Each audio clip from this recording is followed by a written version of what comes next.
আপনি কি জানেন আপনার মোবাইলে যে গুগল রয়েছে সেখানে আপনি এমন একটা পারমিশন দিয়ে রেখেছেন যেটার জন্য আপনার মোবাইল নাম্বার আপনি যে কোনো থার্ড পার্টি অ্যাপসে ক্লিক করছেন, থার্ড পার্টি লিঙ্কে ক্লিক করছেন, সেখানে অটোমেটিক আপনার মোবাইল নাম্বারটা শেয়ার হয়ে যাচ্ছে। এই মোবাইল নাম্বার শেয়ার হওয়ার কারণে এবং আপনি অনেক বড় সমস্যায় পড়তে পারেন ভবিষ্যতে। তো আপনি এটা কি করে বন্ধ করবেন? সবার প্রথমে আপনার মোবাইলে যে সেটিংস রয়েছে সেটিংসে ক্লিক করবেন।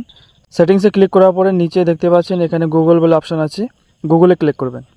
গুগলে ক্লিক করার পরে এখানে দেখতে পাচ্ছেন অল সার্ভিস বলে একটা অপশান আছে, অল সার্ভিসে ক্লিক করবেন। নিচে নামাবেন, নিচে নামানোর পরে এখানে দেখতে পাচ্ছেন ফোন নাম্বার শেয়ারিং বলে একটা অপশান আছে, এই ফোন নাম্বার শেয়ারিং অপশানে ক্লিক করবেন। এখানে দেখতে পাচ্ছেন ফোন নাম্বার শেয়ারিং অপশানটা এখানে অন আছে, মানে আপনি যে কোনো থার্ড পার্টি অ্যাপসে ক্লিক করছেন, যে কোনো লিঙ্কে ক্লিক করছেন, সেখানে আপনার মোবাইল নাম্বারটা অটোমেটিক রিড হয়ে নিচ্ছে, অটোমেটিক আপনার মোবাইল নাম্বারটা নিয়ে নিচ্ছে। তো এটার জন্য আপনি ভবিষ্যতে অনেক সমস্যায় পড়তে পারেন। তো এই সেটিংসটা আপনি অবশ্যই এক্ষুনি অফ করে দিন। এখানে একটা ক্লিক করবেন, এখানে ফোন নাম্বার শেয়ারিং অপশানটা অফ হয়ে যাবে। এখন থেকে আপনি যে কোনো লিঙ্কে ক্লিক করবেন, যে কোনো থার্ড পার্টি অ্যাপসে ওপেন করবেন, ওপেন করার সময় আপনার মোবাইল নাম্বারটা অটোমেটিক এখানে নেবে না এবং আপনার মোবাইল নাম্বার সুরক্ষিত থাকবে।